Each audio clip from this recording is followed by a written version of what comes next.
Hindi ikaw ang naiwan. Hi everyone! This is once again... Dito ka!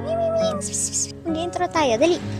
Hi everyone! This is once again the Art Words, where I read you some of my literatures and stories while you watch me make an artwork. So let's start!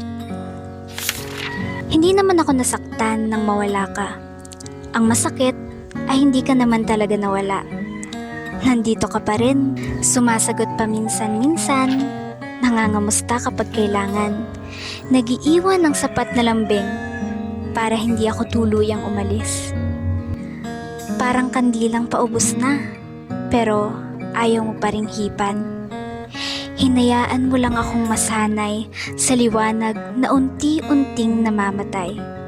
Habang ako, abala sa paghihintay.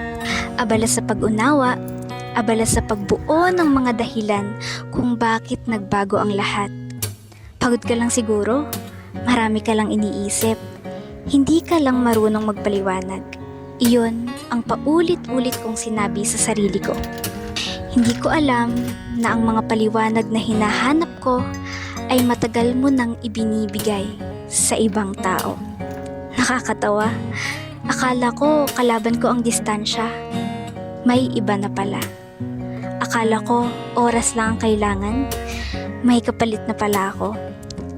At alam mo ba kung ano yung pinakamasakit?